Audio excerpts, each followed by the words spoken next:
Bonjour tout le monde. Alors, dans la vidéo d'aujourd'hui, je voulais donner quelques conseils à toutes les personnes qui souhaiteraient s'initier avec l'utilisation d'un pendule. Donc, lorsqu'on utilise un pendule, il y a trois fondamentaux à respecter, c'est très important. Le premier étant d'être le plus neutre possible, le plus détaché par rapport à la question. C'est pour ça que j'encourage les gens, que lorsqu'ils démarrent dans la pratique, de poser des questions sur des choses qui ne sont pas trop personnelles, de manière à ce que le mental ne rentre pas en jeu et que ça n'influence pas les réponses au travers du pendule. Le deuxième point sera d'utiliser toujours les questions fermées, donc avec des réponses uniquement par oui ou par non. Je vous avais expliqué dans la vidéo de présentation de la radiesthésie qu'il était important d'utiliser uniquement que le oui ou le non et de ne pas calibrer son outil avec le peut-être parce que ça peut engendrer des complications, des erreurs et des difficultés d'interprétation aussi des réponses. Le troisième point fondamental, ça va être la manière dont vous allez formuler les questions. Ça, c'est un point qui est très important aussi. Je vais vous prendre un exemple tout bête, vous allez vite comprendre. C'est si aujourd'hui vous n'êtes pas bien dans votre travail et vous souhaitez savoir si vous devez quitter ou non votre travail. Alors on ne va pas poser la question, est-ce que je dois quitter mon travail? Parce qu'on rentre dans le libre arbitre et donc la réponse oui comme la réponse non seront toutes les deux des réponses valables. On va plutôt poser des questions du genre est-ce que ce travail est approprié pour moi? Est-ce que ce travail correspond à mes attentes? Voilà, des choses qu'on ne rentre pas dans le libre arbitre. Donc là, la formulation des questions sont très importantes. Ensuite, il y a 4 points, 4 conseils que j'aurais voulu vous donner lorsqu'on utilise, qu'on démarre dans le domaine de la radiesthésie. Donc ça va être le premier de ne pas croiser les jambes, de ne pas croiser les pieds, ça c'est important. Qu'on soit debout ou assis, on garde toujours les deux pieds bien à plat au sol, parce que le fait de croiser les jambes peuvent créer des interférences énergétiques et donc fausser le mouvement de rotation du pendule.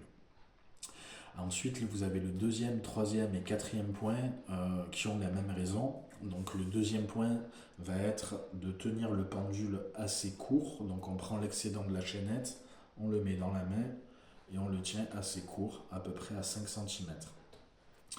Contrairement à ce que je vois très souvent les gens qui le tiennent long, ça c'est pas une très bonne idée, je vais vous expliquer pourquoi. Ensuite, on ne stabilise pas son coude, c'est-à-dire on ne le pose pas sur une table, sur le genou ou autre. On garde le coude un petit peu en l'air, on le tient à 5 cm et pour finir, on ne part pas en immobile, c'est-à-dire en statique, on va partir en mouvement, en dynamique. On va l'envoyer d'avant en arrière et on va poser la question à notre pendule. Et celui-ci va nous répondre. Donc ces 3 points ont la même raison, c'est que comme je vous avais expliqué dans la vidéo de présentation sur la radiesthésie, c'est que la réponse que nous recevons à notre question déclenche un mouvement neuromusculaire inconscient qui va parcourir tout notre bras. Donc si on le tient long, il aura toute la petite chaînette à parcourir. Si on part en immobile, il va mettre beaucoup plus de temps avant de se mettre en route. Et si on stabilise notre coude, la même chose, il va mettre beaucoup plus de temps avant de démarrer. Et donc le mouvement neuromusculaire inconscient, la réponse que nous recevons au travers à la question que nous avons posée, que nous avons envoyée dans l'univers, donc c'est-à-dire une intention, une onde de pensée, donc ce mouvement neuromusculaire doit démarrer, doit actionner notre pendule entre 2 et 4 secondes. Ça c'est vraiment très important. Si vous rentrez dans un laps de temps plus long, c'est-à-dire que finalement très certainement votre mental est en train d'influencer votre pendule. Donc là, la réponse ne sera pas au travers le mouvement neuromusculaire inconscient, mais surtout au travers de votre autosuggestion.